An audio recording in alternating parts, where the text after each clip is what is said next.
Hello दोस्तों, आप सभी का स्वागत है हमारे यूट्यूब चैनल कविंदर भैया पर। तो दोस्तों, आज हम लोग कक्षा 6 का महान व्यक्तित्व पढ़ेंगे। आज हम लोग पाठ 9 पढ़ेंगे। हमारे पाठ का नाम है भारत के महान खगोलविद। आज हम लोग इस पाठ का सारांश देखेंगे। तो आइए दोस्तों, देखते हैं इस पाठ का सारांश। भारतीय खगोलविदों में आर्यभट्ट, वराहमिहिर और सवाई जयसिंह प्रमुख हैं। देखिए दोस्तों, इनमें 3 हैं खगोलविद। कौन कौन? तो आर्यभट्ट, वराहमिहिर और सवाई जयसिंह। तो आइए पहले देखते हैं आर्यभट्ट के बारे में। ठीक है। महान गणितज्ञ और खगोल वैज्ञानिक आर्यभट्ट के नाम पर भारत ने 19 अप्रैल 1975 ईस्वी को पहला कृत्रिम उपग्रह आर्यभट्ट छोड़ा। पहला उपग्रह, देखिए दोस्तों, ये जो है पहला कृत्रिम उपग्रह जो आर्यभट्ट, वो कब छोड़ा गया? तो 19 अप्रैल 1975 में। ठीक है। आगे देखते हैं। नालंदा विश्वविद्यालय में गहन खगोलीय ज्ञान जुटाने के बाद आर्यभट्ट ने खगोल विज्ञान की उत्कृष्ट रचना आर्यभट्टीय नामक ग्रंथ संस्कृत भाषा में लिखी। देखिए दोस्तों, इन्होंने नालंदा विश्वविद्यालय में गहन खगोलीय ज्ञान जुटा लिया, यानी कि इन्होंने ज्ञान कहाँ से प्राप्त किया खगोलीय का? तो नालंदा विश्वविद्यालय ले। ठीक है। फिर आर्यभट्ट ने खगोल विज्ञान की उत्कृष्ट रचना, ठीक है, उनकी उत्कृष्ट रचना थी आर्यभट्टीय, ठीक है, नामक ये ग्रंथ है। जो आर्यभट्टीय है यह एक ग्रंथ है। इन्होंने इसे संस्कृत भाषा में लिखा है। आइए आगे देखते हैं। आगे है, इस ग्रंथ से प्रभावित होकर गुप्त शासक बुद्धदेव ने आर्यभट्ट को नालंदा विश्वविद्यालय का प्रधान बना दिया। जो इन्होंने आर्यभट्टीय ग्रंथ लिखा था, इससे वह प्रभावित हो गए। कौन? तो बुद्धदेव। ठीक है। बुद्धदेव जो थे वो शासक थे, गुप्त शासक। ये उनके आर्यभट्ट के ये जो ग्रंथ थे उससे वह प्रभावित हो गए और आर्यभट्ट को नालंदा विश्वविद्यालय का प्रधान बना दिया। आगे देखते हैं। आर्यभट्ट ने निष्कर्ष निकाला कि पृथ्वी गोल है और इन्होंने बताया कि पृथ्वी जो है गोल है। कौन? आर्यभट्ट ने। ठीक है। और अपनी धुरी पर घूमकर दिन रात बनाती है और वो अपने अक्ष, यानी कि जिस स्थान पे है वो वहीं पे घूमती रहती है और दिन रात होता है। आगे देखते हैं। चंद्रमा सूर्य के प्रकाश से चमकता है और ग्रहण एक खगोलीय घटना है। और जो चंद्रमा है वो सूर्य के प्रकाश से चमकता है और जो ग्रहण लगता है वह एक खगोलीय घटना है। राहु द्वारा सूर्य व चंद्र का निगला जाना अंधविश्वास है। लोग कहते हैं कि राहु द्वारा सूर्य व चंद्र का निगल लिया है, यह जो है एक अंधविश्वास है। ठीक है। यह एक घटना जो होती है वो खगोलीय घटना है। यह निष्कर्ष आज भी मान्य है, यह जो लोग आज भी कहते हैं। आगे देखते हैं। आर्यभट्ट ने एक और ग्रंथ आर्यभट्ट सिद्धांत लिखा। इन्होंने एक और ग्रंथ लिखा था जिसका नाम था आर्यभट्ट सिद्धांत, जो दैनिक खगोलीय गणना और शुभ मुहूर्त निश्चित करने में काम आता है। यह जो है आर्यभट्ट सिद्धांत, ये जो होता है शुभ मुहूर्त निश्चित करता है। ठीक है। आगे देखते हैं।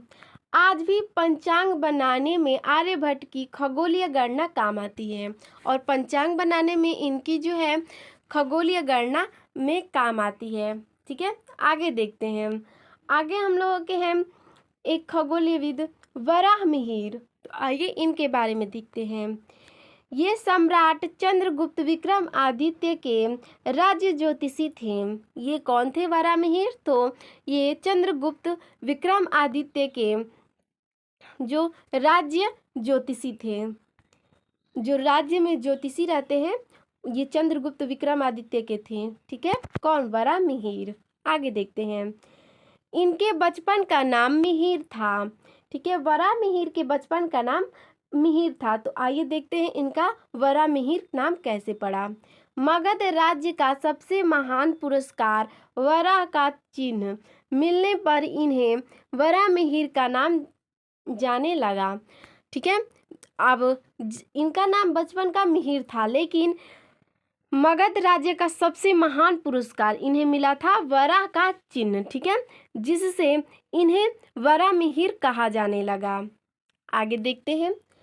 आर्यभट्ट से प्रभावित होकर ज्योतिषी और खगोल ज्ञान को इन्होंने अपने जीवन का ध्येय बना लिया।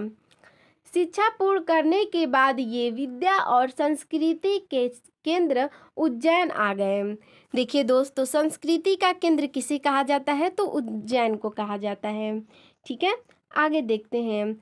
सम्राट चंद्रगुप्त विक्रमादित्य ने इनकी विद्वता से प्रभावित होकर इन्हें अपने नवरत्नों में शामिल कर लिया।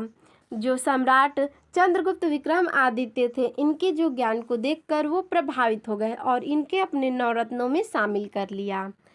इन्होंने पर्यावरण विज्ञान, जल विज्ञान और भू विज्ञान यानी कि भूमि विज्ञान के संबंध में कुछ महत्वपूर्ण तथ्य उजागर किए यानी कि बताएं। आइए देखते हैं। इनकी टिप्पणी थी कि कोई शक्ति चीज़ों को जमीन से चिपकाए रहती है। इनका जो है ये कहते हैं कि कोई शक्ति है जो चीज़ों को जमीन से चिपकाए रखती है, ठीक है। पौधे और दीमक इंगित करते हैं कि जमीन के नीचे पानी है, यानी कि इंगित यानी दर्शाते हैं। जो पौधे हैं और दीमक हैं वो यह बताते हैं या दर्शाते हैं कि जमीन के नीचे पानी है, ठीक है। आगे देखते हैं। वरामिहिर की प्रमुख रचनाएं पंच सिद्धांतिका, ठीक है, बृहत्तांसिता और बृहज्जाक है। आगे देखते हैं। जो संस्कृत भाषा में अनोखी शैली में लिखी गई है। ये जो इनकी रचनाएं हैं ये संस्कृत भाषा में लिखी गई है, ठीक है। आगे देखते हैं। ज्योतिष के क्षेत्र में वरामिहिर की पुस्तकें आज भी बेजोड़ हैं।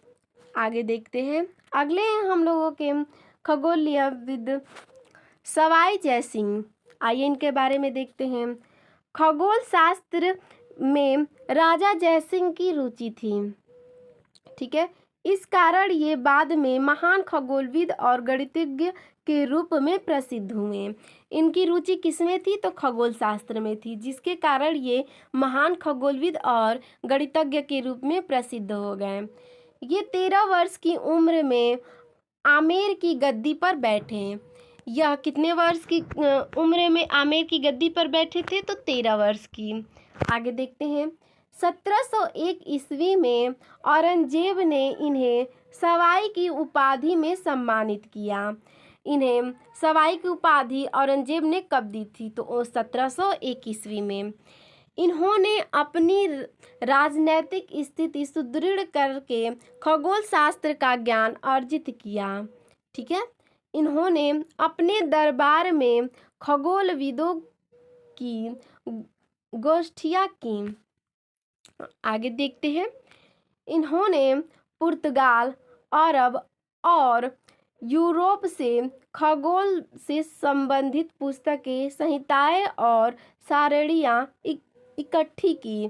इन्होंने कहाँ से अपनी सारणियाँ इकट्ठी की थी? तो इन्होंने पुर्तगाल, अरब और यूरोप से खगोल संबंधी पुस्तकें और संहिताएं, सारणियाँ इकट्ठी की। आगे देखते हैं। कई पुस्तकों का संस्कृत में अनुवाद करवाया, जैसे सिद्धांत सूरी, कौस्तम, तुरुसुररी, मिथ्या जीव छाया आदि।